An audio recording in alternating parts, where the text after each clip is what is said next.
Tonight, I'm gonna have myself a real good time. I feel alive, and the world,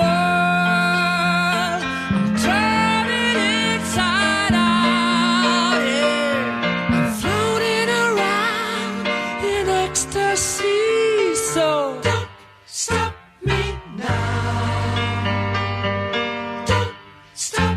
Cause I'm having a good time, having a good time. A shooting star leaping through the sky like a tiger, defying the laws of gravity.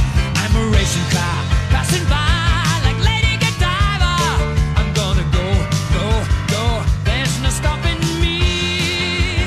I'm burning through the sky, yeah. 200 degrees, that's why they call me Mr. Fahrenheit. Without further ado, we're going to introduce our honorees tonight. Beginning first with the outstanding contributor to sports, Mr. Ray Young.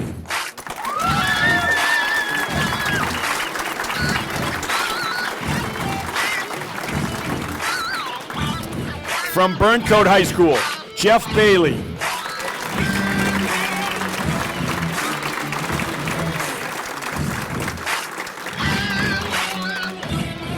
From Burncoat High School, Angel Cirillo.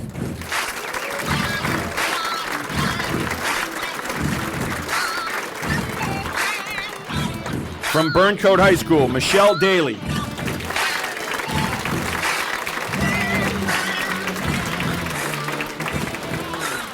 From Burncoat High School, Trina Granada Dombrowski.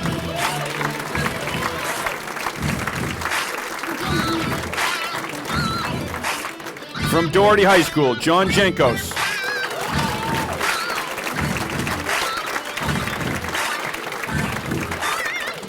From Burncoat High School, Chris Griffin.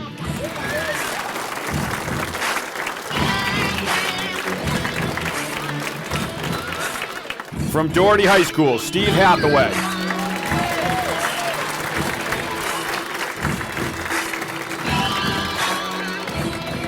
From Worcester Technical High School, Shane Ketty.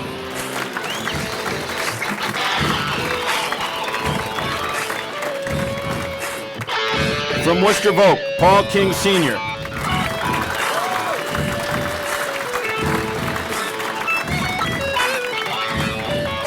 From Doherty High School, Ray Murphy.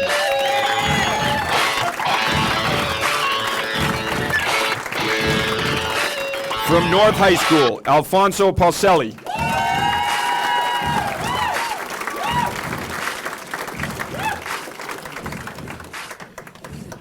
Now we'll have the color guard, the Air Force ROTC color guard from Burncoat, present the colors, and our national anthem will be sung by Brenna West, a junior from Doherty. Please rise.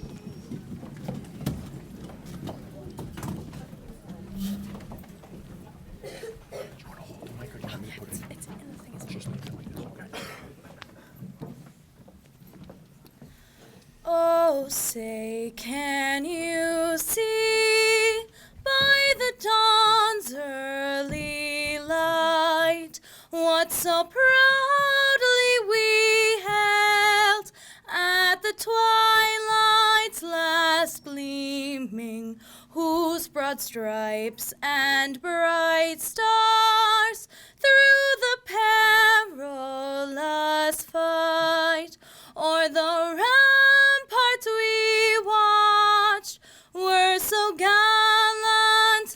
streaming, and the rocket's red glare, the bombs bursting in air, gave proof through the night that our flag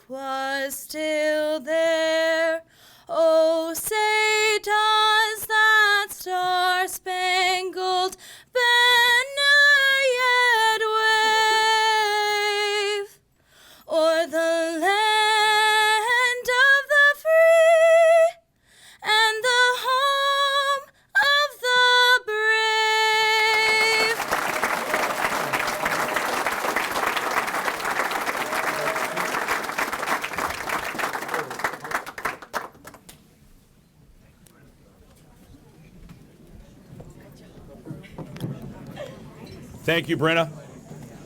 Now I'd like to call Andy Lacombe for the blessing, and then we'll begin our meal. The Reverend.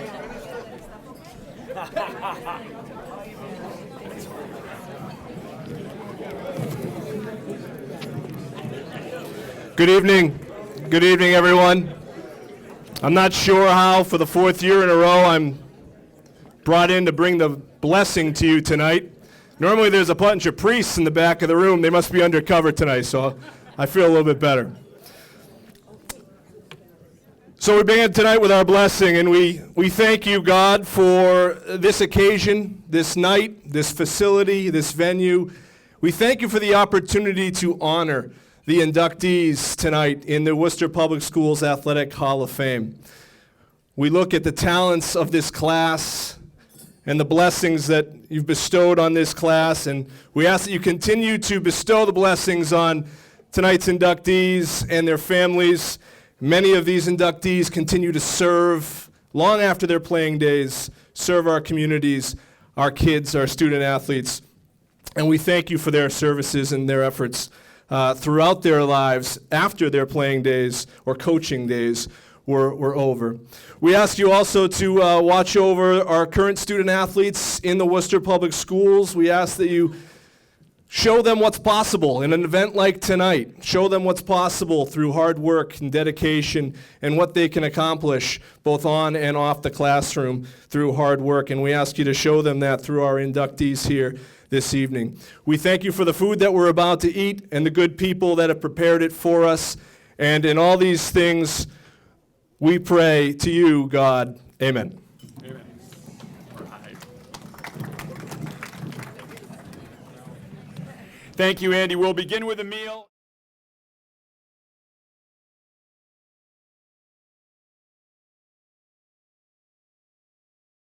Who really is doing the job of 10 people. If you look at how many schools he's in charge of, it's really, he's doing the work of 10 athletic directors and does it very effortlessly, but does it with a passion. He has a passion for all of the schools and all of the kids in the inner high.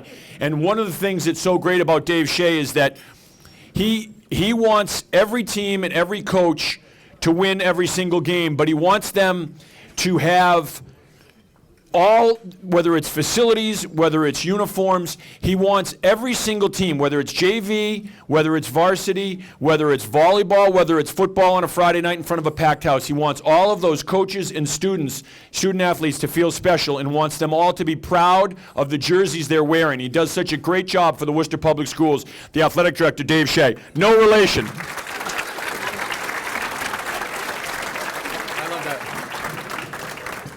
Obviously, I think I should start off. Kev, the check's in the mail. Thanks, I appreciate the kind words. Good evening, everyone, and welcome to the 11th Annual Worcester Hall of Fame induction ceremony. What a great honor it is to be surrounded by so many outstanding athletes, coaches, and individuals who have made an incredible impact on their high school and the Worcester Public Schools in general. These inductees have shown over the years that their passion, effort, desire, and dedication to the sport are unlike most, and they have separated themselves in an elite class of Hall of Fame members. They have proven to be leaders, role models of high character, and great citizens both on and off the field of play. I do have to take a second before I continue to recognize three very outstanding people that I have been blessed to follow in their footsteps. We have athletic directors here from the Worcester Public Schools, one of which is getting inducted tonight, one of which was inducted last year, and the other one was inducted as an outstanding contributor. Those three people, Mr. Paul King, Ms. Colleen O'Brien, and Jimmy O'Donoghue, are here tonight, and I can tell you this right now, that I'm not naive to think that it all started back in 2011 with a 6'7" knucklehead. It started a long time ago with great people like Jimmy, Colleen, and Mr. King here, and I just would like everyone in the room to recognize them because of their outstanding job.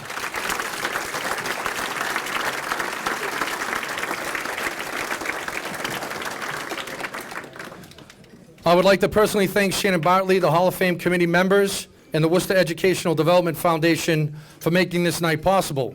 Without their hard work, countless hours of service, and commitment to excellence, this night would not be possible. It is because of them that we are able to share in such a wonderful evening. They have dedicated themselves to making sure this evening gets better and better each year, and their goal is to make this night special for all that attend and the inductees. I also have to say that we have two people in here, and I'm not sure if people understand that our office in athletics oversees 7 high schools, and we also oversee 5 middle schools. And we do it with an athletic director who, again, I won't take the glory, but there are 2 people in the room that I will recognize. Our former administrative assistant, Priscilla Platts, and our current administrative assistant, Wendy Richmond. I'm going to ask them both to stand up because they're here. Please stand up.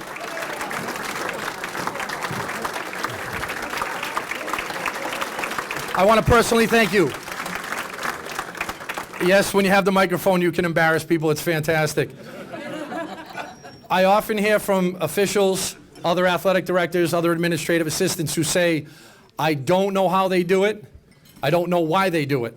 And I can tell you this, that when I first came on, Priscilla was such a wonderful blessing because she actually was teaching me some of the ropes.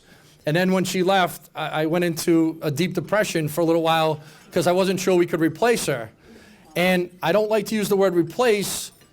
I would like to think that we added to our athletic family, and when Wendy came on, Priscilla guided her, and Wendy has done a phenomenal job as well. So to you two, you are amazing people, and I thank you so much.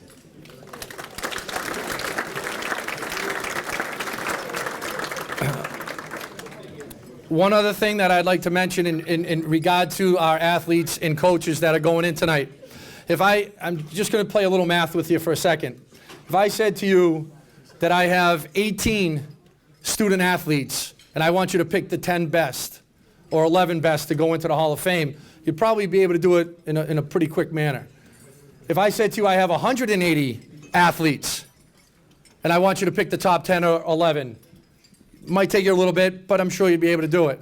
If I said to you I want you to pick out of 1,800, now currently in the Worcester Public Schools we have roughly 1,800 student athletes that are playing for us.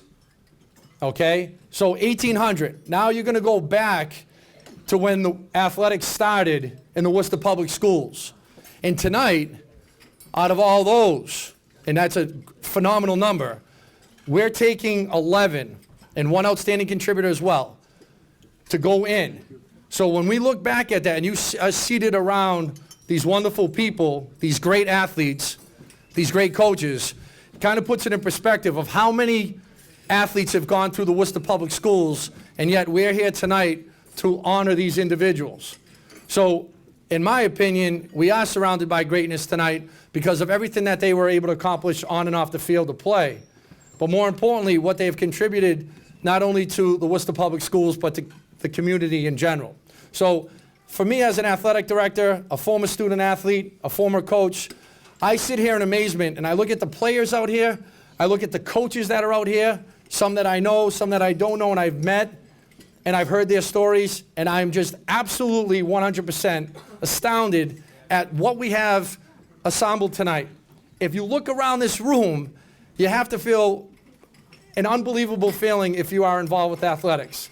So for me personally, I want to say thank you to everyone in here coming out tonight. It's not the best of weather, but recognizing those 11 and the outstanding contributor because of what they have done for the Worcester Public Schools. I thank you so much, and I personally thank the inductees.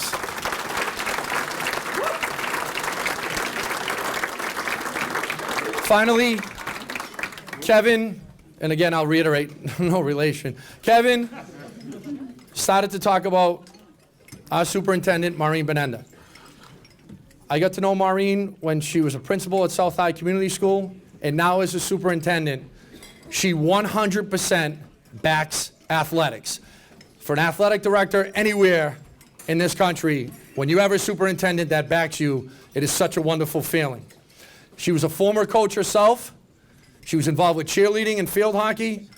When she was a principal and I was dealing with Maureen, she would back us and make sure that she wanted the best for her athletes at South High. And now she's taken on a new role as the superintendent, and she wants the best for every athlete in the Worcester Public Schools.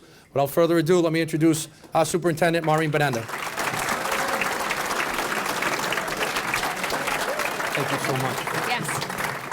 I'm honored to be here today to be able to speak to all of you. Many of you I know from my years in the Worcester Public Schools as a coach, a teacher, an administrator.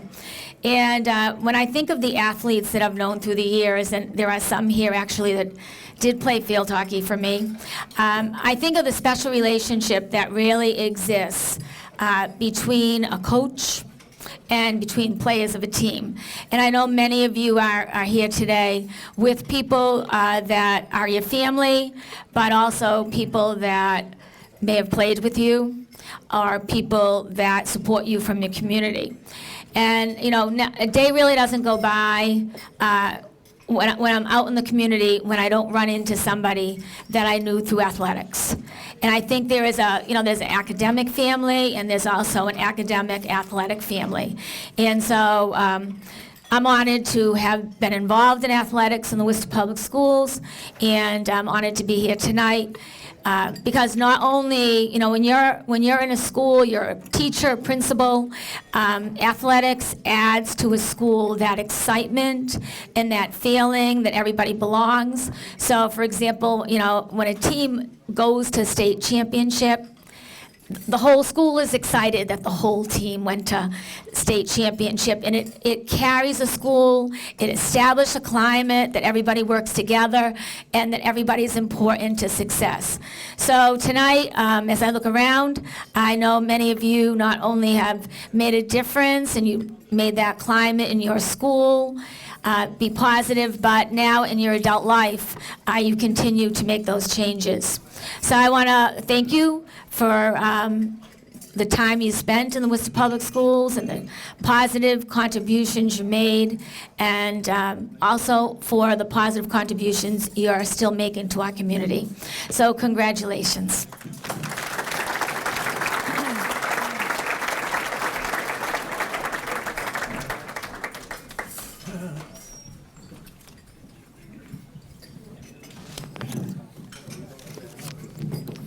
All right, without further ado, we'll get started. Quickly, though, I always get a little nervous when Kev addresses, a superintendent or something. I once watched, years ago, him tell a former city manager they should plow under the airport and put up soccer fields and football fields. And he was serious. It was great. So I get a little nervous sometimes when Kev gets going sometimes. But it's an honor for us to be here again, and this is a great class and group of inductees that we're about to bring into the Worcester Public Schools Athletic Hall of Fame. Our first honoree, I have to admit, I'm a little bit nervous.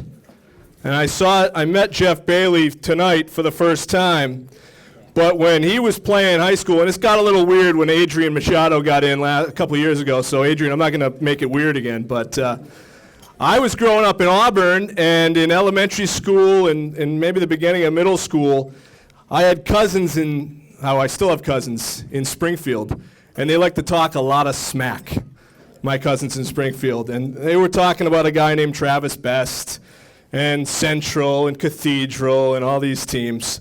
And I was like, oh yeah, well, we have Jeff Bailey. And I hadn't even met Jeff Bailey. I met him tonight. It's a great honor. I'm a little nervous, Jeff, because I'm a big fan. I was a huge fan of that Burncoat team. And I used to play dunk hoop with my Nerf, and I'd be the Burncoat team with Coach T yelling at me from the side. So without further ado, Jeff Bailey was a multi-sport star: football, basketball, track and field. Of course, played on those great basketball teams and was honored as an all-star in multiple sports. As a football player, threw 16 touchdowns as a quarterback, and again, just helped part of an outstanding several teams at Burncoat High School. So let's all give a big round of applause and bring up our first inductee, Jeff Bailey.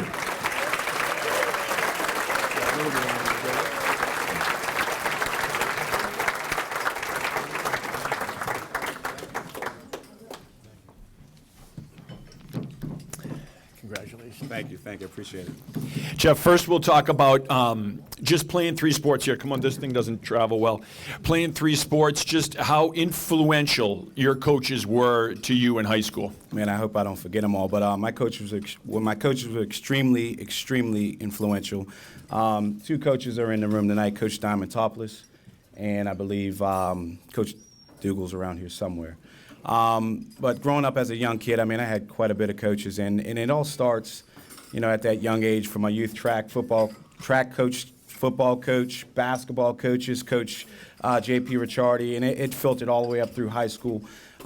We shared a little news a little bit earlier. I was talking to Coach Diamantopoulos a little bit ago, and as far as he's concerned, as far as his influence, the biggest message that sort of resonated with me was that first day he came into the gym, and I didn't realize this, but Andy Sherry shared, when Coach Diamantopoulos came to us at Burncoat, and I'm extremely happy that he did, 38 years old, wow, 38 years old, and that message that he shared with us in the gym was, you know what, I don't care who you are, I don't care who your parents are, I don't care who your friends are, who your brothers are. Somewhere along those lines, the biggest message was that everyone was going to do their part, everyone was going to work, everyone was going to be held accountable, everyone was going to be a team, a family, and if you weren't about that, he very, very candidly pointed to the door. That message stuck with me, it stuck with my teammates, and I mean, the rest is history. We all bonded together, we all believed in his system, and as far as the influence, it was all about togetherness. So, I mean, I think our record spoke for itself. Didn't lose very often, it was a great ride. Made it to the state championship my junior year, and unfortunately we lost, but you know what? It was a great ride. Coach Dougal was around, it was the same type of message. He was a hard-nosed guy, a very, very rough exterior. Sorry, Coach. But inside, a sweet guy, humble guy, and would do anything for you. All my coaches cared about what happened in the classroom. Coach D, Coach Dougal, that was the biggest thing, student athletes. So again, there was a lot of messages that translated to just being a good person and doing your part and being a team member. So I can't say enough about my coaches. And that junior year, you talked about going to the state championship. You beat Springfield Central. Travis Best was on that team. What do you remember about that game? I just remember Coach telling me, they have this All-American. His name's Travis Best, which we knew. He was in the paper every other day, 81 points in a game. Wow. But hey, guess what, Jeff? You're guarding him. Never flinched. I was all about it. And I can't say that it was all about me. I think in fact, I know I had the greatest rim protector ever. It was easy for me to get up on this guy and defend because I knew if he scooted by me, there was Big Adrian sitting at the rim waiting for him. So it wasn't all about me. I got the accolades, I got all the attention, but you know what? There are other guys who helped out as well. But that game was fantastic. We got a few bus windows broken, our fan buses and things, because we were never supposed to win. No one gave us a shot. But again, Coach's message was togetherness, and we believed in it, and we got it done. And I know you had that from your family as well, that the tremendous support and togetherness. Yeah, I can stand up here and talk about myself and, all the wonderful things that happen on the field and, on the track and in the high jump pit and on the basketball court. But where it all starts is with the family, just the support, the rides, the love, the encouragement, all that stuff. So to me, the accolades are great, but it's all about family. All right, Jeff, thanks so much. Congratulations. Thanks. Jeff Bailey.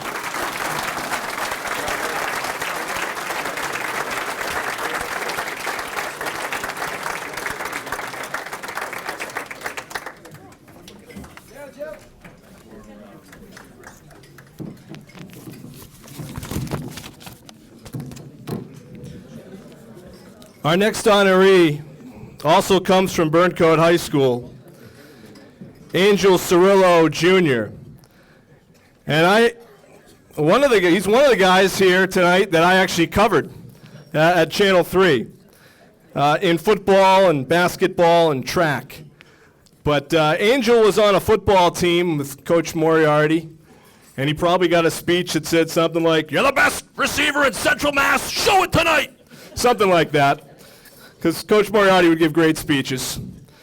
And Angel would always, you always got a sense it was an exciting brand of football that Burncoat played in those days with Steve Scannell throwing balls up to Angel Cirillo, and you just felt like any time as you're sitting there, you go into a game, and as a camera person, I'm getting their highlights for the Friday night show, I know that I'm probably going to be able to get out in the first quarter because Burncoat's going to put up some points, and Angel's probably going to be all over the highlight reel, and he was. And so it's a great honor to see him inducted into the Worcester Public Schools Athletic Hall of Fame tonight. He still holds a record for a performance in a Super Bowl with 232 yards receiving in a single game. So, also in the notes, you'll see that as a basketball player, he had 26 points against Doherty. But I don't want to get too into the Doherty-Burncoat thing because Steve Hathaway's already fired up, and he's coming up later. So let's give a big round of applause for our next inductee, Angel Cirillo Jr.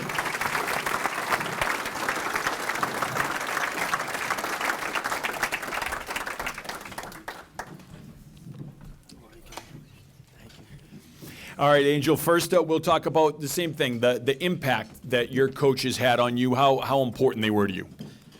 Yeah, it was a real huge impact.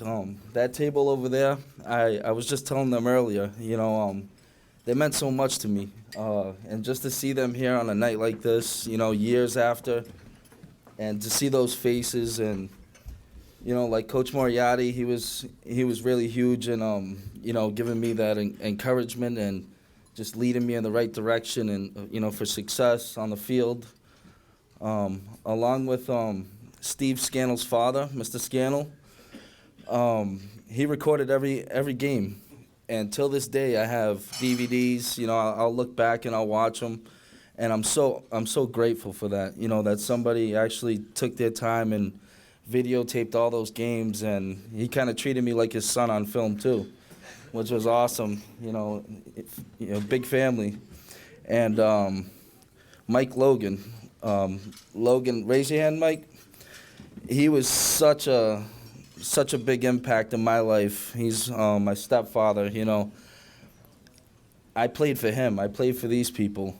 My mother and father never went to a game, but, these guys didn't know that. I put my heart on the field, and, I let everything out, and it was for my team and for these people that you see here, and, I'm so grateful that they're here today, and it means a lot to me.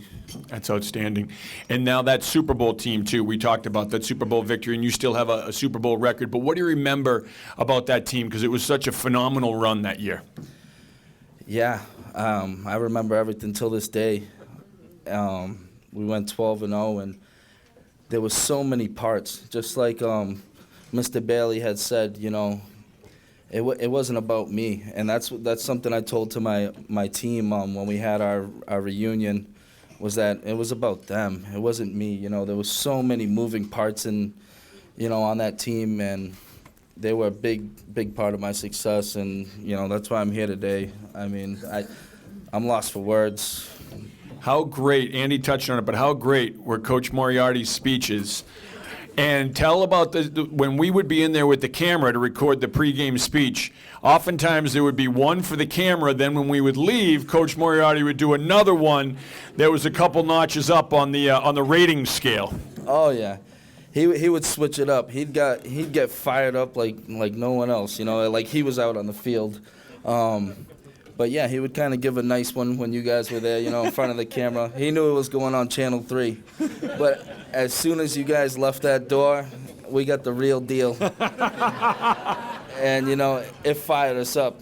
And Mr. Dougal, too, Brian Dougal, he used to fire me up on the sideline. It used to be a one-on-one fire-up. He was my defensive coach, and, He's such a big part of my success, during that time. He really motivated me, and he taught me a lot of things, along with Coach Mo. Awesome. Thanks so much. Angel Cirillo, congratulations.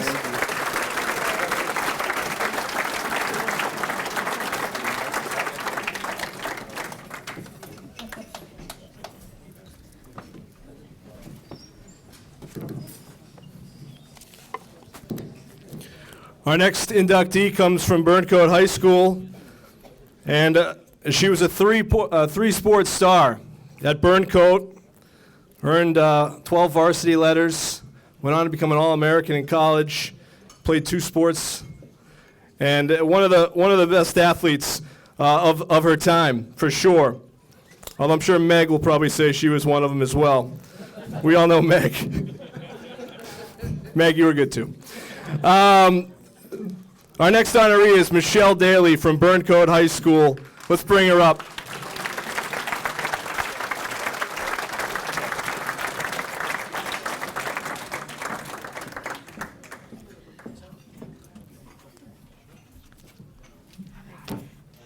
Thank you for coming. I would just like to say that this is all about Megan. I learned everything by watching you. She has paid you well. First, to talk about the coaches, and same thing. You played 3 different sports. Just the coaches and how influential they were on your life. I mean, I had so many coaches, like playing 3 sports in high school, so it was pretty fantastic. And I think that they pretty much shaped the person that I am today. I can't say enough about them. They taught me all about hard work and dedication leaves nothing to success. So they're pretty fantastic. And now we're going to get into a little bit of the Burncoat-Doherty rivalry because we were hearing about that too with Megan telling us about decorating the opposing school. There was some signs. And just to give people a sense of how big it was when you played Doherty, how big those games were, how much they meant. The rivalry was pretty intense. There was nothing better than the Burncoat-Doherty rivalry. And I think the best part about it was the respect that we had for each other, because we both teams knew how incredibly awesome we both were, and we were just, there was nothing better than that. And so just being able to play against each other the way that we did, we had that respect that you were just as amazing as we were. So it couldn't get better. I don't believe Meg used the word respect. I think she used a couple 4-letter words, but that's okay. And then playing 3 sports. What was that like? How much of a challenge was it? Because it's so rare in today's day and age that you see kids playing 3 sports. Now kids, specialize when they're in 3rd grade or 2nd grade because they made a Little League All-Star team. But you played 3 sports and just went from season to season to season. What was it like? What kind of a challenge was it? I think it was a big time constraint, but also the time management was the best part of it, because you didn't have time to not do anything and get lazy and do all this other stuff. So you were always in season, and you were always, okay, I have to be on. I don't have any other thing to do but what I'm into right now. And you didn't have time to, the biggest thing is you couldn't be absent from school, because if you were absent from school, then you couldn't practice. And if you couldn't practice, you couldn't play. So you had to be on 110%. And I think that was the best part, because time management is what it was all about. Yeah. It was fantastic. I loved playing 3 sports, and I wouldn't pass it up for anything in America. It was awesome. Awesome. Thanks so much, Michelle. All right. Congratulations. Michelle Daly. Michelle, right over here.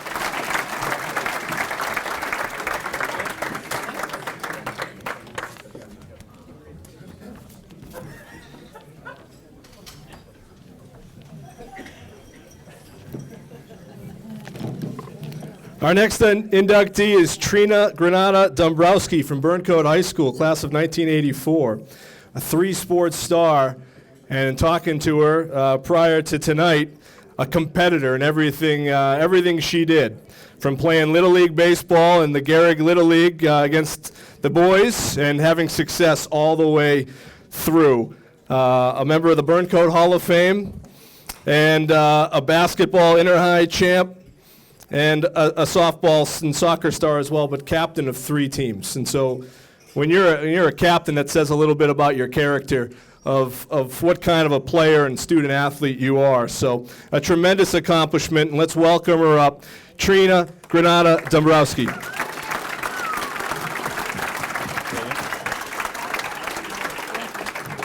Congratulations. Thank you.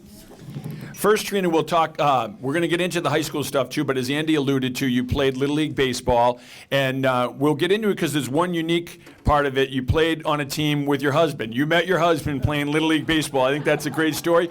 And your coach had a big impact on you, too. Yep. So that's correct. My coach is here, Joe. He was my first coach in Little League, and he had a huge impact on my life and helped me like through sports and being prepared for life. And my husband, Mark, him and I played Little League together, believe it or not, and we actually played Babe Ruth. So, you know, it was a little competitive back then, went to school together, and, you know, when I went off to college, one day he went by my house, and we started talking and got back together, and the rest is history, I guess. But, yeah. So, Joe, I'm thankful that Joe could be here tonight for me. You played for some great coaches, too, in high school. Owen Ryder, Dennis O'Connell. Talk about those coaches and the impact they had and what it was like, especially Owen Ryder was a football coach. He coached you in basketball, I believe, and you talked about how blunt he was. Oh, yeah. Mr. Ryder, so he was the football coach, and he didn't know anything about coaching the girls. It was, you know, for any of you guys that know Mr. Ryder, he was the football coach. It was just get the ball to Trina or get the ball to Rosie because the girl in the middle, she couldn't stand up, you know. It was just, you know, that's how Mr. Ryder was. He was just like red face running up and down the court, like screaming, yelling. And I'm sure some of the, you know, older people in the room can really attest to that. And it was always fun, but truly competitive, and we were a great team as well. And then Dennis O'Connell was another one of your coaches. Yeah, he coached us. He coached me in softball, and he was another great coach. And just from all the years of playing, I mean, the friendships you built, the respect for your coaches, and just later on in life, how it helped you with leadership and, you know, just perseverance, you know, and being persistent and going after anything you want. So. And then talk about the rivalry, the Doherty-Burncoat rivalry, how big it was, how intense it was, because you lived it in 3 sports. Oh, yeah. Burncoat-Doherty rivalry was always, you know, whether it was just going to the Friday night football games or us beating them my junior year playing basketball in a close game for the Inter-High Championship. It was always a competitive thing, and I think somebody earlier mentioned, you know, the respect for each other and the teams. It was definitely, you know, I don't know what it is today, but it was always competitive back then and fun. And it could always go either way, so thank you. Awesome, Trina, thanks so much. Thank you. Trina Granata Dombrowski.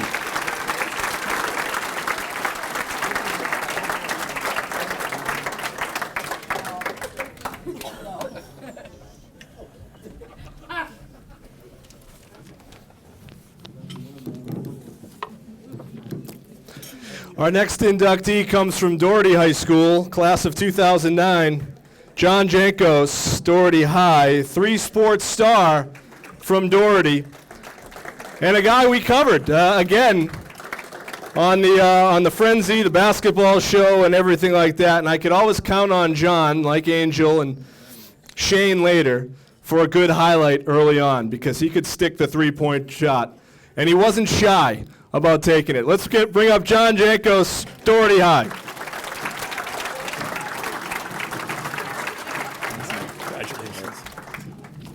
First, John, we'll talk about something that one of your coaches, Sean Mulcahy, was talking about with me, that you kind of started this movement. When you were at Forest Grove, you chose to go to Doherty instead of going to one of the Catholic schools. And at that point, Doherty had been losing a lot of kids to St. Peter Marian and St. John's. And when you stayed, it brought the football program. You helped bring that football program back up to prominence. And what that did, and some of the guys that then followed you from Forest Grove to Doherty, and how it really fueled the resurgence of the football program and the sports programs, all of them. And basketball was still very good anyway. But how much pride did you take in playing for your neighborhood school and helping bring that football program back up? A lot of it. I mean, I remember at Midland Street School in the 4th grade, us talking about winning a state title for Doherty. That was our goal. My best friend Jared Palmerino, my friend Mike Peruli, who also played on the team, that's all we talked about. I remember going on a visit to St. John's, no offense to anyone that went to St. John's, and just saying, hey, this wasn't for me. I wanted to play at my local high school, and I thought it meant so much for the community if we were good. And then in my role in 8th grade was to brainwash everybody else to also go to Doherty, guys like Yowen, Eddie Capstick, who's Coach Capstick's son, and we had a great ride. It also doesn't happen without family support. You know, my parents back there helped recruit a lot of the kids with me. Coach Capstick, Coach Pachalia, My godparents are also here tonight. So without the family support, we wouldn't be able to recruit those kids, bring them on AAU trips and all that. So we may have broken a few laws, high school-wise, with recruiting, but that's okay. It's all inner high people here. It's all inner high, right, Jermaine? It's all inner high people here. The word won't get out. You were talking about basketball, and you went on a visit to St. John's. You played them in the districts at Worcester Tech, the new Worcester Tech High School. You hit a shot to send the game into overtime. It was a huge game. The place was packed. What do you remember about that game? Actually, Coach Chavis in the back, I remember him jumping off in the stands when I hit it in the crowd and trying to calm all of us down because we went back into the timeout. Coach Foley called timeout. We were all going berserk. I remember holding him like, we have 4 seconds left. Calm down. And some explicits, but besides that. And that was a tremendous game. I mean, St. John's had guys that played Division I. Rogers is in the NFL, and we were just the local kids playing against them. I mean, they ended up winning the state championship that year. It was a tremendous game. We got this close to beating them. We actually lost by 1 in overtime and had a lead. But that shot did a lot for my career. It helped me get recruited, and it did a lot for me personally. But without my teammates, I mean, Phil Smallwood, we were down 9 with about a minute to go, and the crowd was leaving. There was about 1,200 people leaving. And he got a couple key baskets that got us there.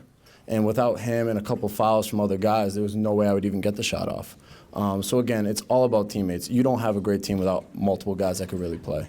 And you were another 3-sport athlete. So many of the people we're honoring tonight were 3-sport athletes, but it's so rare in today's day and age to see a kid excel at 3 sports at the varsity level. What was it, how difficult was it, and also how much fun was it going from sport to sport to sport? It was a blast. I coach at Doherty now. I tell these guys, it's a different crew every sport. You know, you got the football guys, baseball guys, and basketball guys, and there's some mix. But I always tell them to play. I had so much fun, and I have so many different stories. Even though I was considered a basketball guy, I actually talk about a lot of the baseball and football stories when I wasn't even the best player or one of the best players, because it was a bunch of fun, and it was also a challenge. When you're not as good at something, it really promotes a challenge and gets you to really step up. And also different minds, and you can think about a lot of different things. Baseball is a thinking game. You know, basketball is a thinking game, and you also have to be athletic. So there's so many things to it. And I always try to stress to all the young kids I coach, there's nothing like playing 3 sports, and there's nothing like playing all of them in high school. So. That's awesome. John, thanks so much. John Jankos. John, over here.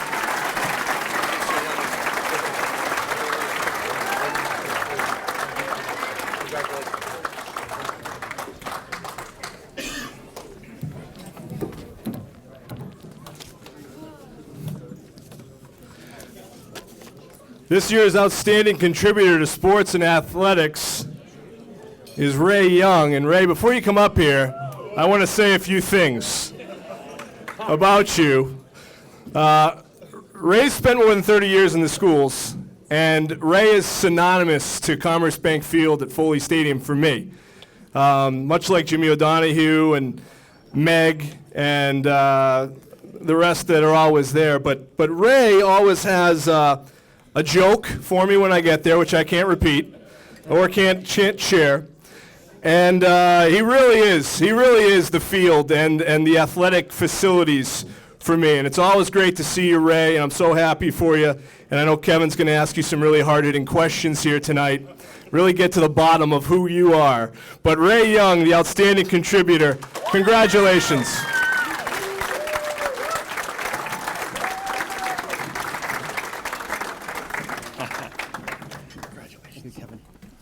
First, Ray, we'll talk, and I know that you know, a lot of the folks here have talked about family, but you've sacrificed a ton with all the hours that you've worked. I talked about Dave Shea and how it's, 7 schools and it's a job of 10 people, and you're doing the same thing. And now there's turf there, but for years it was the grass, and you'd be playing 3 football games there on a Saturday, 1 on a Friday night, then JV games there on a Monday. I mean, it was trying to get everything, all the fields ready, baseball, football, for all of the schools. And it's a Herculean task, and a lot of times it's a 7-day-a-week job. And I know for you it was 12 hours, 14 hours, 7 days a week. And I know your family sacrificed with you because you had to work a ton just to keep the facility going so all these student athletes could have a first-rate field. I want to thank my family, first of all, my immediate family right here, and my second family, the second table over there from Foley Stadium. All right. Yeah.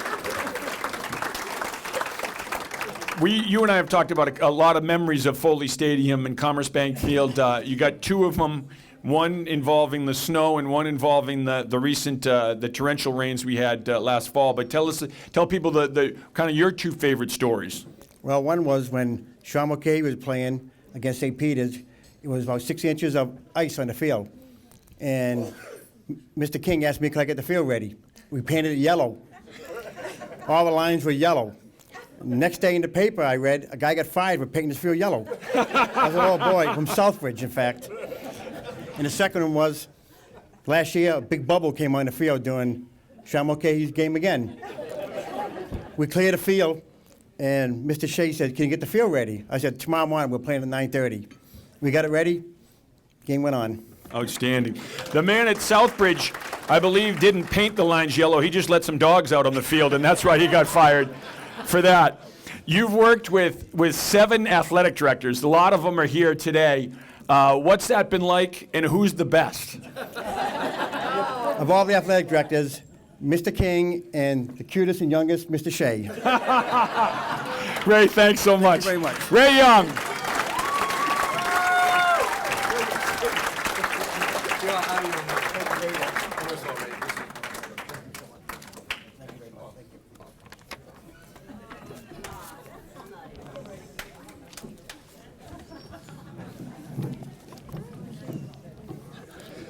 Congrats, Ray.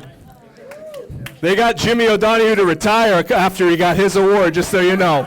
I don't know if the schools are trying to tell you anything. Our next inductee comes from Burncoat High School, the class of 1994, Chris Griffin. And Chris, an outstanding athlete, as we know, but 4 varsity letters in football, and scored a boatload of touchdowns. I mean, 34 touchdowns on these notes here, and that's impressive. 4 years of high school football, but 3 inter-high championships as a member of the Burncoat High School team, and one of the greats, an all-star in Central Massachusetts, one of the truly great multi-sport players from Burncoat in the mid-'90s. Let's bring up Chris Griffin for his induction.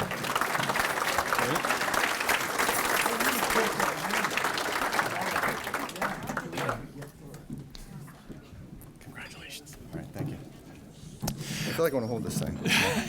First, we'll talk about, because you talked about, with all the football accolades that you have, and I know Coach Dougal and Franny Weeks talked about how tough of a football player you were, that they said you were the toughest football player they ever saw. But the interesting part of it is you never played football until you got to high school. With all the success you had, you learned the game in high school. What was it like? How scary was it the first time going out for football and putting on the pads? Well, if anyone doesn't know Coach Dougal, how Trina described Coach Ryder, well, that's how Coach Dougal was as well. And here you had a kid coming in freshman year, wanted to play football. I had no idea what I was doing. Coach Dougal, how he was, looked at you, goes, lineman over there, running backs over here. So I kind of stood in the middle. I looked around. He goes, well, where you going? I said, I don't know.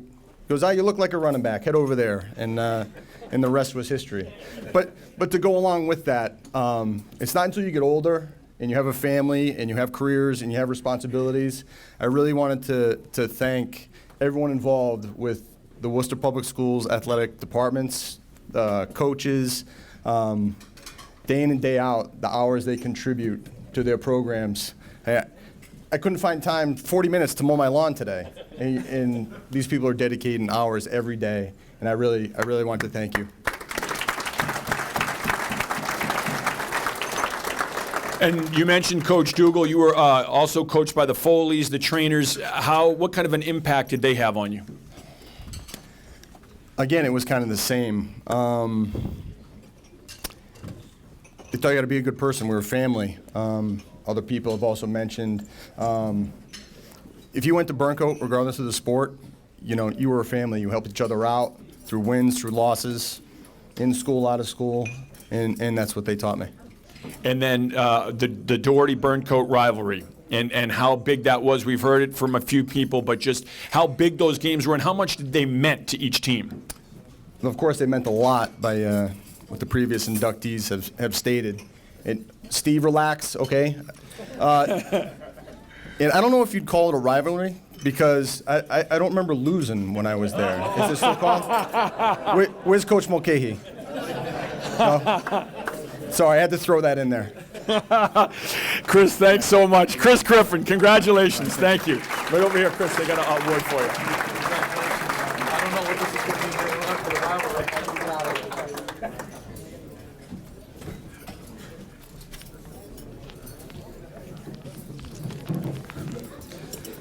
I don't know how Chris Moriarty and Coach Mulcahy even talk to each other.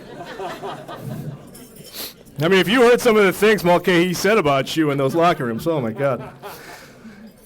Our next inductee, all right, we're gonna get it back now. Our next inductee from the class of 1987, Doherty Memorial High School, is Steve Hathaway.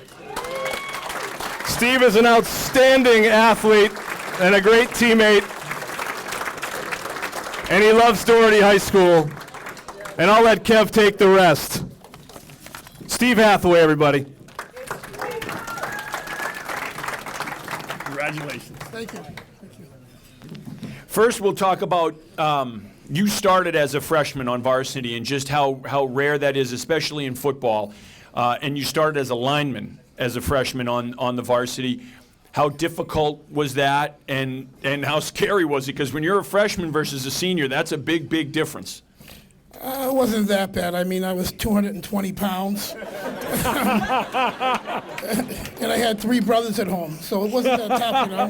And plus, our neighborhood, that neighborhood with the Mulcahy's and the Kings, it was just a tough neighborhood anyways. So actually, the hitting was probably less on the field than it was in the backyard when you guys were playing neighborhood games. I got a great story that was relayed to me through someone. Your brother played at South. You played at Doherty, so you played against your brother. And Thanksgiving Day, Doherty's playing South on Thanksgiving Day. Your brother's in the locker room, and the South coach, your brother's kind of got his eyes half closed, he's yawning, and the South coach says to him, you know, what are you doing? You got to get fired up here. You're playing your brother, you're playing Doherty. And he says, Coach, I've been up half the night.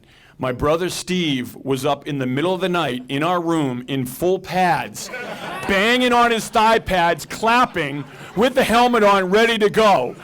Is that a true story, and was that done to psych your brother out? It was my first Thanksgiving Day game at Doherty. You know, and it is true. That is outstanding. That tells you all you need to know about the rivalry. Family rivalry, inter-high rivalry. That sounds like it belongs in the 30 for 30 U Miami, thing. Then you play your brother in basketball, and you start a fight on the court with your brother. But tell us how that one went down, because you told me before what he tried to do and what you did. He broke away in the centrum against me, and I low bridged before he dunked it on me. And anyone would do that. So. Your brother tried to dunk on him. You cut his legs out and started a brawl. Outstanding. And then just talk about the rivalry and how big it was and what it meant to you, the Doherty-Burncoat rivalry and the inter-high rivalry, because I think that's what's so great is I love hearing that from all the inductees. How big those games were and how it was something that it wasn't just another game on the schedule. It was something that was circled and talked about for the whole season. Yes, the rivalry is huge. And the thing about the inter-high, it's like family because, we only live 5 or 6 miles apart, so we see each other in the summers, here and there, So it's like a big family, and that's all about the rivalry. But I can say one thing is I never lost a Burncoat 4 years straight. Steve Hathaway, congratulations.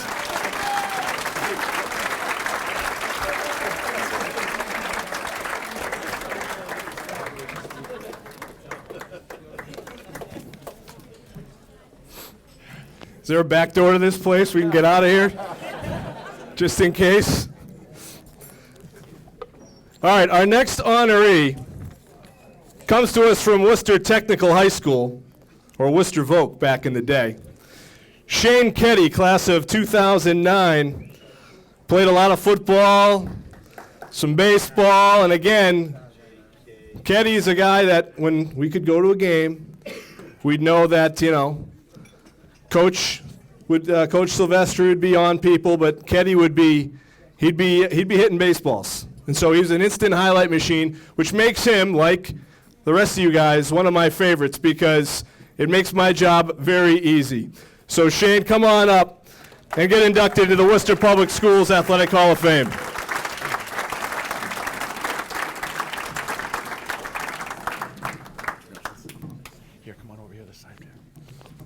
All right, Shane, first we'll talk about, because you have a unique perspective playing three sports, but with hockey. You know, it's that's kind of the extreme rarity is you see someone play hockey and then play two other sports. Normally, if it's hockey, it's just hockey and that's it, or you get hockey in one other sport, but you played three sports and hockey was one of them. How difficult was that, and what was it like transitioning, you know, right from the fall and jumping on the ice? Well, it was one of those things that my mom didn't want us to play hockey, me and my brother, because, you know, early morning practices, a little expensive, but, you know, my dad was like, you know, they're decent at hockey, maybe we should push the stuff into the, you know, a little hockey, and I think it made me more like a well-rounded athlete playing three different sports. I mean, go from football right to hockey, no break, then you get right to baseball, and it was kind of a transition because it made me a well-rounded athlete. And then talk about playing with your brother, too. How much fun was it to be able to play a couple sports with your brother? Yeah, I played hockey and baseball with my brother. And growing up, we were only 2 years apart. And, you know, I was a little competitive. He'd beat me at some things. I'd beat him at a couple things, and he wouldn't like that very much. But playing, especially with hockey, I mean, he was always a better hockey player than me. And I felt like I was a better baseball player. But, I mean, it was a lot of fun. He was our catcher for 3 years, and you know, he would call a lot of my games behind the plate, and it was just kind of good. Especially we hit 3-4 for his senior year, so it's good kind of batting in front of him, batting in front of my big brother. So it was a lot of fun. Yeah, I bet some great memories. And then speaking of some of your memories, you played for Ron Silvestri, played football for him. You played baseball for him. You played with a guy in Timmy Collins, who's played in the majors. Talk about those memories of playing for Coach Silvestri and playing with a guy in Timmy Collins that's pitched in the majors. Yeah, I mean, Ron Silvestri, his stats and history kind of speaks for itself. I know it's ancient history. He's been around for a while. But he kind of taught me a lot, especially baseball as a young kid, kind of, you know, thinking I kind of knew everything and kind of saying, oh, this old guy kind of knows what he's talking about a little bit. So once I started listening to him, it was good. But with Timmy Collins, greatest memory is probably my sophomore year when he threw the no-hitter against Auburn in the districts. And I didn't even realize it was a no-hitter till the last out. And everyone was like going nuts. And I'm like, yeah, I mean, it was a district game, you know, whatever. But I kind of figured I was a no-hitter. I'm like, oh, it's not a big deal. So it was pretty cool. That's awesome. Shane, thanks so much. Thank you. Shane Keddy.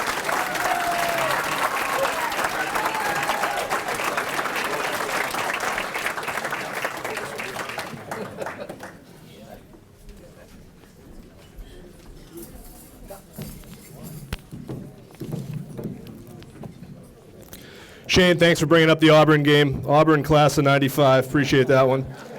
Was at that game. It was amazing. Also felt like I was covering you for 6 or 8 years, so it's you and your brother kind of morphed into one, I think, too. Both great athletes. Congratulations.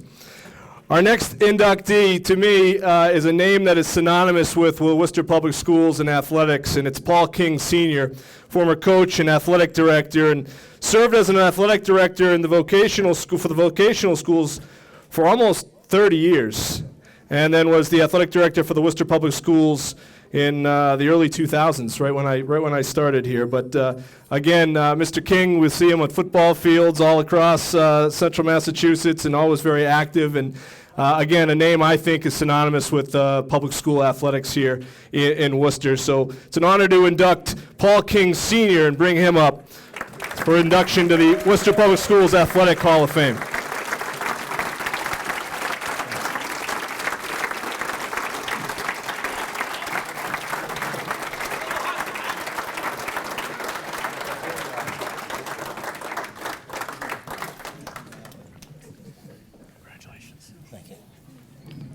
We'll start with your coaching. As we mentioned, as a player, a coach, and an athletic director, coaching the 1979 boys trade baseball team. You won a district championship. What are some of the memories you have of that team in that year? Well, it was a group of players. As a matter of fact, there's a bunch of them here tonight that have always stuck together, And really, they played well, had a successful season. And we've been together off and on for the last 35 years. Every year, or every 5 years, we used to play the varsity. And finally, Mr. Silvestri was upset because we beat him every time we played him. And then it got to the point where, you know, it wasn't me, but they were getting older, so we couldn't do it anymore. But it's been a group that's stuck together, and even, you know, it shows tonight with the group that's here. Yeah, and that's one of the great things that we've seen tonight is what the coaches talking about family and how the teams are family, and you see that with so many people coming back to honor those honorees here tonight, that family structure is you know, the fabric is woven on the athletic field and through your high school years. You as a player in the Inter High, you coached in the Inter High, you were the athletic director in the Inter High for so many years. How much pride do you take in Inter High athletics, and I know you still follow them today? Inter High athletics has always been run, you know, on a level that's athletics come after academics, and the kids are well coached. The coaches, excellent coaches in the public schools, and they get a great education, and also, you know, participate in athletics and can go on from there. Working for so many years at Foley Stadium, what when you see it and you see the upgrades that have been made in the last, when the turf went in, what it was 8 years ago or something now, 9 years ago, whatever it was, in the new track and the scoreboard and stuff. What's that like for you to come and see that? You know, for years you saw, like when we were talking about with Ray, rolling the field, you know, because you had 3 games on a grass field in one day. Well, grass field, and then back in the 60s, we had the Dust Bowl. As a matter of fact, when I first started coaching as an assistant coach in football at Boys Trade, we played for 2 seasons. The Inter High all played up at Chandler Junior High. Well, they did over the athletic field, yes. That's great. Great memories. Thanks so much. Paul King Sr., thank you so much. Congratulations. Dave's got something for you.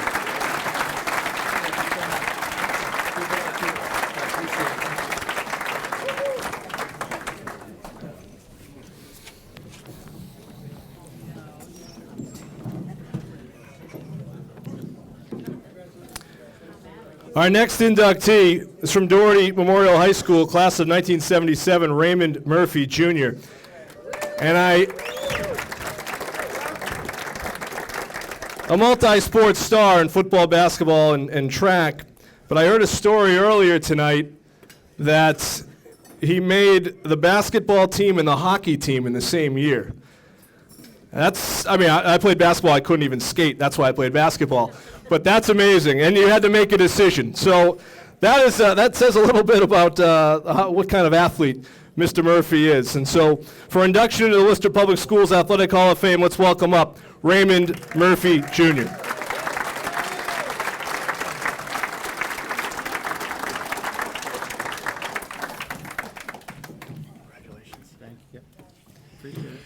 The first story we have is a great story. It was a superstition that you had that didn't start out as a superstition, and that was walking to and from district basketball games that you guys played in. The games were played at WPI, and it became a superstition of yours to walk to the game from your house and walk back from the game. But tell us how it started, because it wasn't necessarily your idea.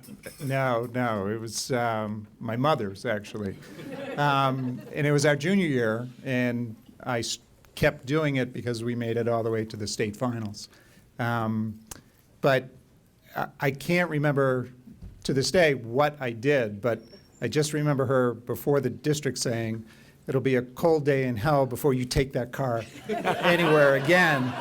So I had to walk to districts, and we lived on Beaver Brook, right by Beaver Brook, and walking over to Worcester Tech was not a short walk. But so I must have really done something pretty serious to piss her off. But anyway, so we made it all the way to the finals. The finals were in WPI, and as Jeff Bailey was talking about earlier, just making it to the state finals is just a dream come true, and it's just an amazing experience. And our senior year, I wanted to do anything I could to try to repeat that. So I foolishly walked to the district semifinals and finals in an attempt to do that.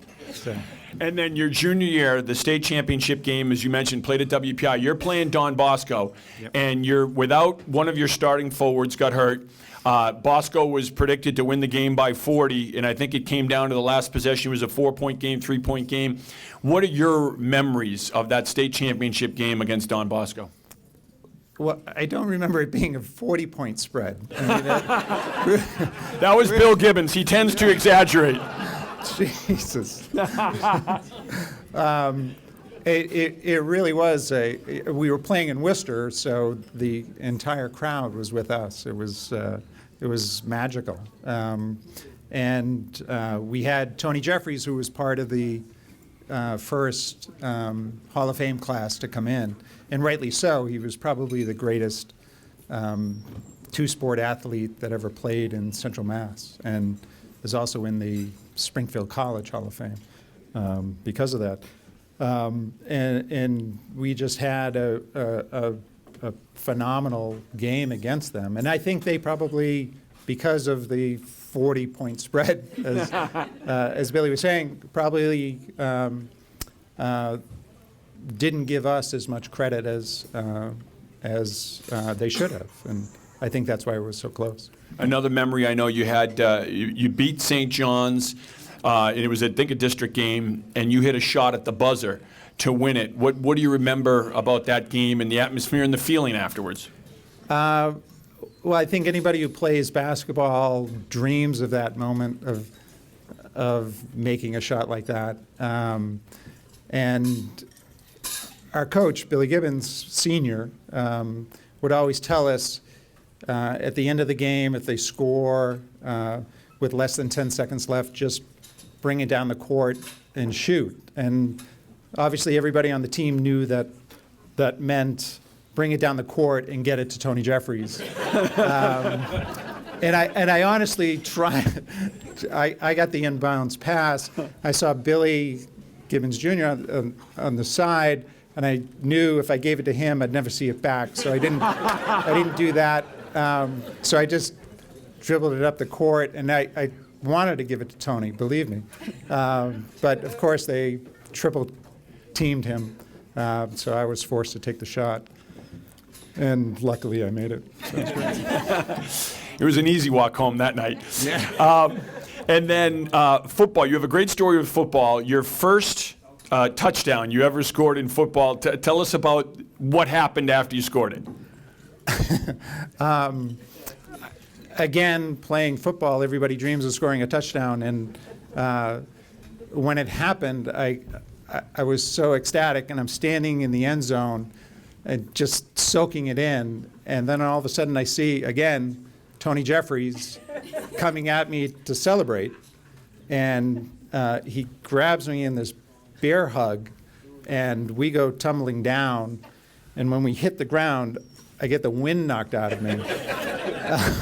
So this magical moment where I score my first touchdown, I literally have to be helped off the field. So it was, that's a story I've never shared with my children. The scoring the hoop in the St. John's game, I've told at least 20,000 times. And as I get older, the shot becomes longer. The number of people covering me gets greater. Oh, yeah. Three-quarter court shot with 4 guys draped all over you? No, all 12 of the players were on the court at the time now. So, but, I wish I had that on film with Tony hitting me. And, I probably should have gone into the concussion protocol at that point. I didn't. So. They didn't have it back then. They just called it a stinger. Right. Ray, thanks so much. Thank you. Ray Murphy.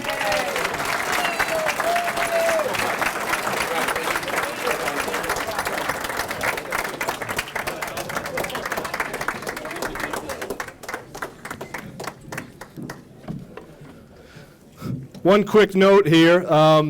Tonight, we honor our class. In order to be inducted into this Hall of Fame, you have to be nominated.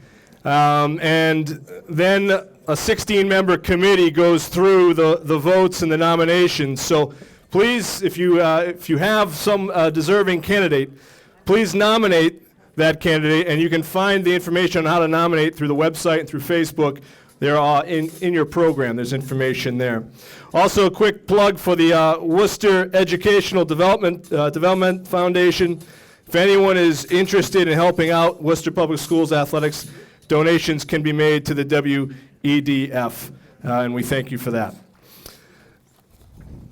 Certainly, our final inductee, last but not least, from North High School, the class of 1958, and played on some of the great football teams here in the city of Worcester. North High had so many great teams in the 50s. In fact, a couple were inducted into the Hall of Fame last year, and one of the mainstays of those great teams was Alfonso Polselli, an offensive and defensive lineman.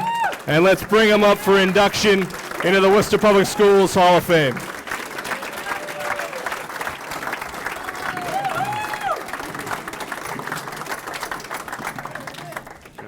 How you doing?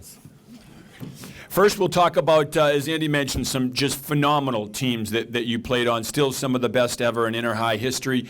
What are some of your memories of those teams? And I'm sure more the players even sometimes than the scores. Well, we went 21-1-1 from 1956 to 58. We were on our way to Florida to play somebody down there until we came across Shrewsbury, which they tied us. They should never have tied us. I was hung all over the quarterback, but he threw a stupid 50-yard pass. And that's one. But we had a bunch of guys that were molded by the coach, John Coleman. Hello,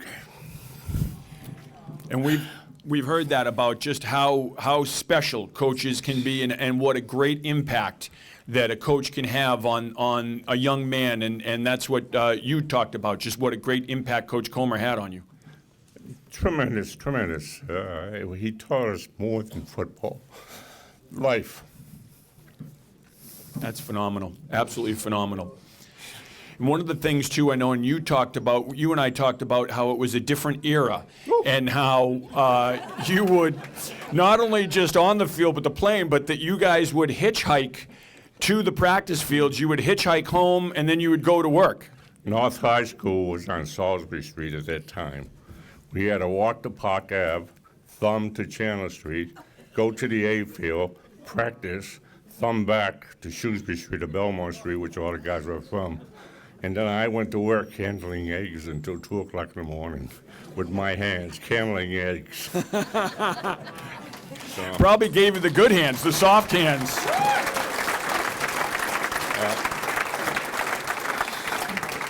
And you were talking about the fields, too, and how you'd practice. And back then, the inter-high teams, a few of them would practice together, and you guys would dress in the same locker room, so you'd be side by side with your rivals. The A field, which is now the new stadium, there was a field house. North High and Commerce High shared the same locker room, the same showers. Classical and South were on the other side. So we used to fight in the locker rooms before we went out to practice. And it was quite something, as Paul said, Paul King right here, I played against him. That was UFC fighting before it was sanctioned. There was no octagon, it was the concrete walls of the locker room. You fight, and then practice was probably easy after the fights. Very, very easy. Alfonso, thanks so much. Thanks for sharing. I just got to relay one thing to end the evening. My father was from Italy. My father was a foundry worker, and he had never seen a football game. And I started playing football in 54.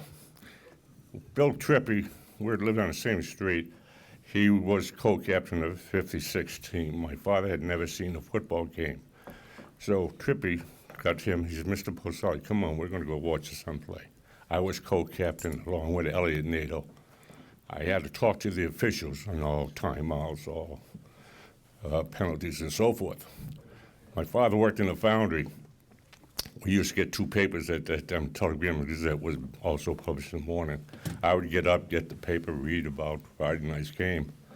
My father come home from work, and he says, come on, in a thick, heavy accent, we're going to go to see the doctor. I said, for what? He said, I went to the game last night. You talked to the doctors all night long. That's phenomenal. Thank you so much.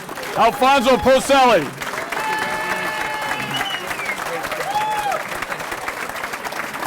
That's fantastic. If we could have one more time, just all of our inductees stand once together as a group and be honored. The 2017 Hall of Fame class. After my sentence, but committed no crime and bad mistakes.